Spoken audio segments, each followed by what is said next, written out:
Hi and welcome to Dave's Classic Collectibles. Today we're going to have a look at our sixth instalment of the Australian Cars The Collection.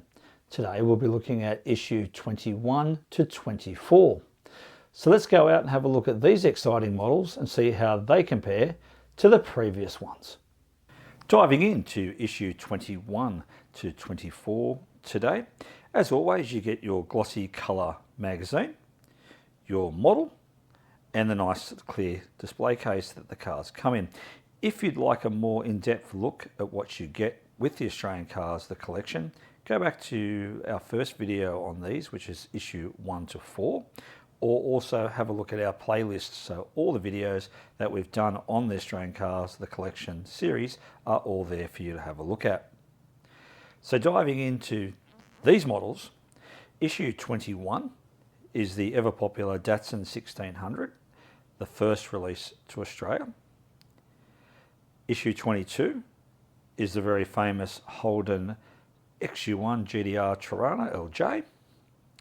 Issue 23, Herbie, or the V-Dub Beetle. And issue 24, the VLSS HSV Group A, which is also the first HSV ever made. Looking at the history and significance today, we'll start with issue 21 with the very famous Datsun 1600. Now this is the first release to Australia in 1968, and they were actually built here in Australia as well. The second series coming later in 1971. These cars were incredibly popular, and like a lot of cars from overseas that were assembled here, things did change and they did use some Australian components, so there are some little differences between the models that were released here in Australia compared to the model actually released in Japan. Some of the benefits that we actually did get was independent front and rear suspension was very, very big also in this car. The 1.6 litre had a big 71.5 kilowatts of power. They were available on a 4-speed manual, which most of them were, but they also were available on a 3-speed automatic. Moving along to our second car, issue 22, is the second of the GDR XU1 Tiranas. This is the LJ, and is probably the most popular of the two of the XU1s. Obviously in 1972, with winning Bathurst, Peter Brock's first victory, did a lot for Holden and also the Tirana. This model, displayed here, as you can see, it doesn't have the optional left-hand mirror. A lot of them did. Some people say a lot didn't because they didn't work that well, but most XU1s you see today definitely do have the two mirrors on them. They were only available in manual, so there was no automatic.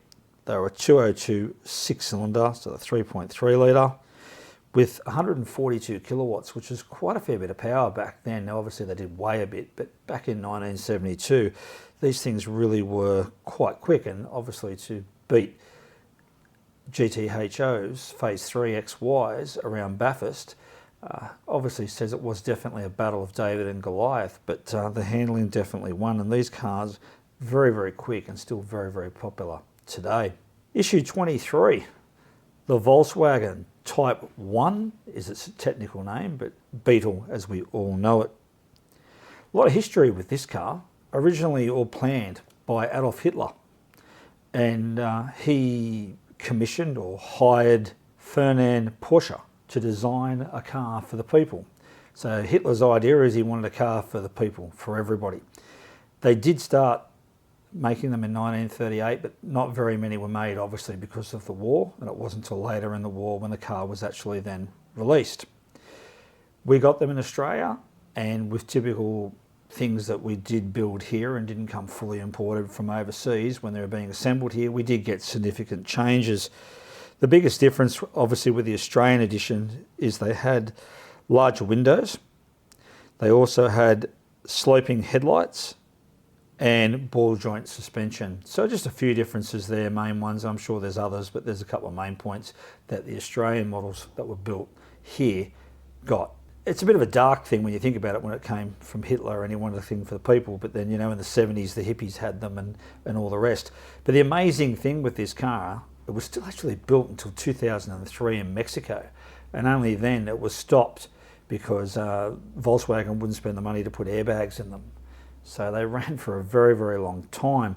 And they were also the #1 selling car for decades. And it wasn't really till the Toyota Corolla took over. So they were a very, very popular car worldwide and still are today. Lastly, issue 24. What a car. The first HSV built here in Australia. It's the VLSS Group A, or as the people call it, the Walkinshaw, obviously because of Tom's Walkinshaw's history with the car. He was the manager at the time for Holden, for HSV, for the starting of it, and it was actually then called SV, which was Special Vehicles.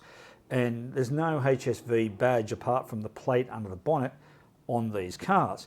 They're actually badged SV, which is on the guards on both sides, on the front end, you might as well say, and the grille basically, and also on the back left-hand side on the boot. Clearly says SV, not HSV. What a car. Holden's first V8 injected car.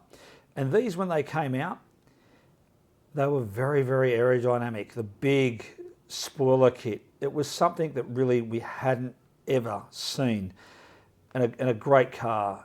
Looks quite funny when you think about it now, with the 15-inch wheels, with this big, bold body kit on the car.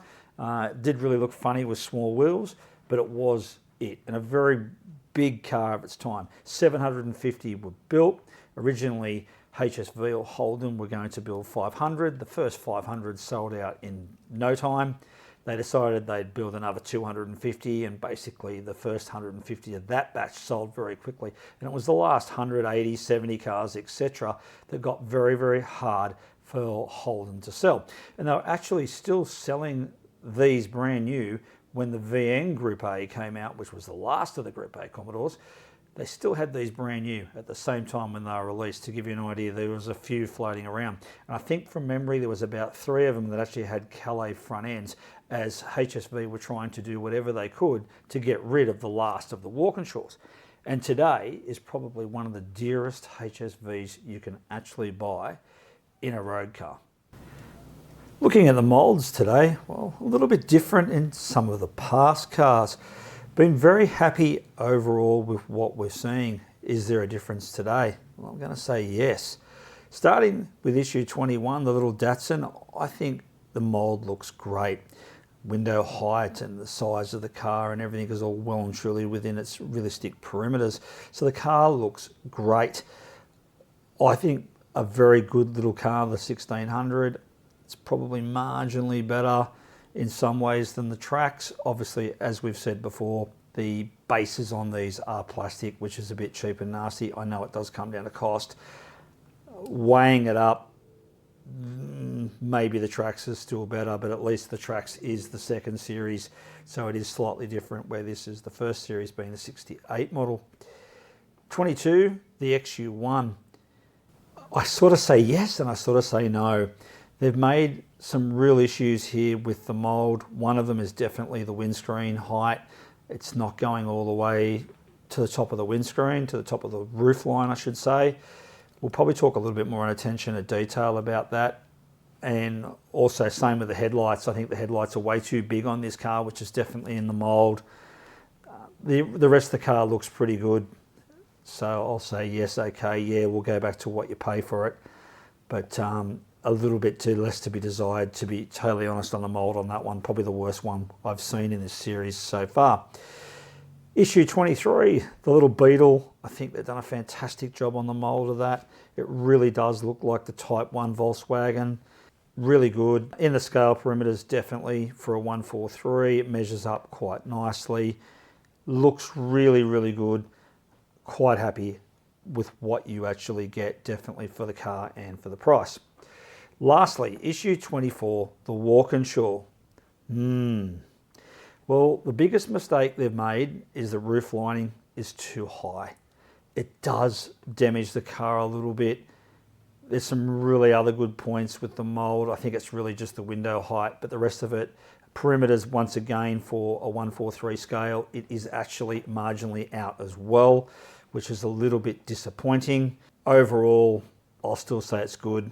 It's hard to criticise them too much because of what you're paying for them.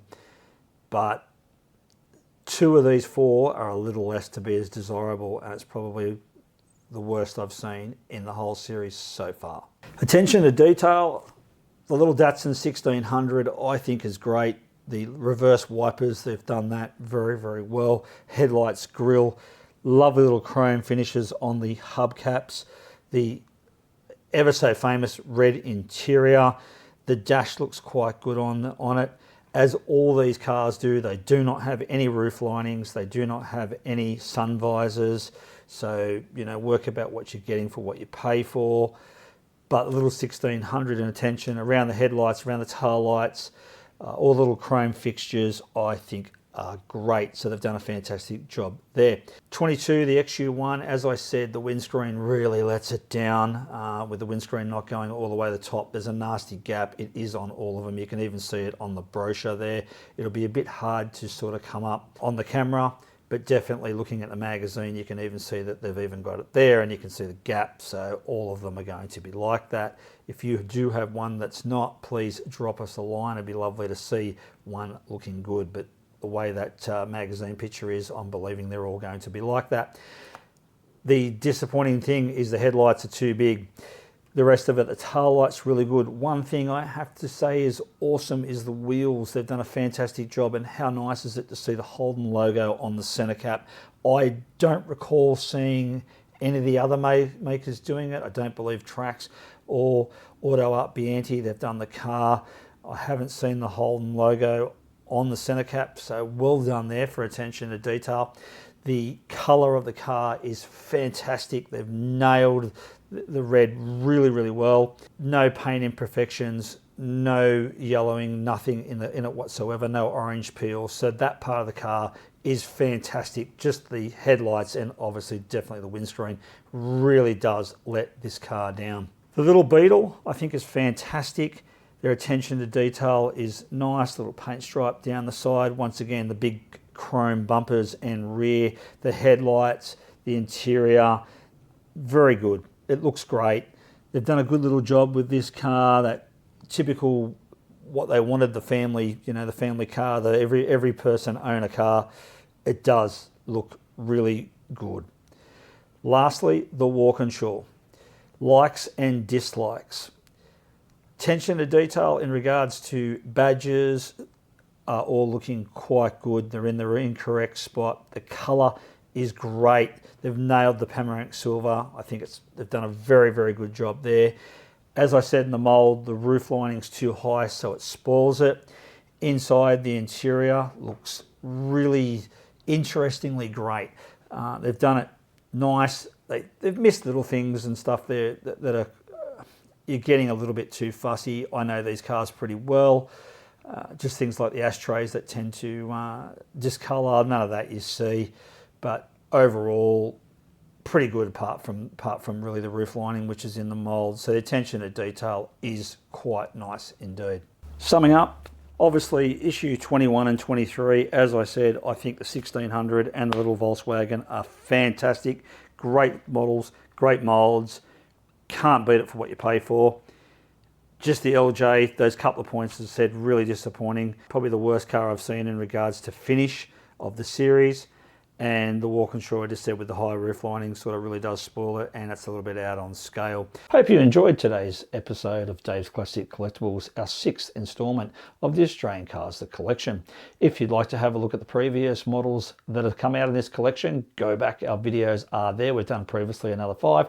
Also the VK BT1 police car, which is one of the prizes, I suppose, or special cars that you get for free if you do subscribe. That's there as well. If you're enjoying these, give us a thumbs up. If you're collecting these cars, or you're interested in 143 or collecting 143, leave a comment down below what you are collecting and what you dislike or do like. If you haven't subscribed to the channel, please do so. I hope you're enjoying our content of the Australian Cars, the collection. Until next time, happy collecting.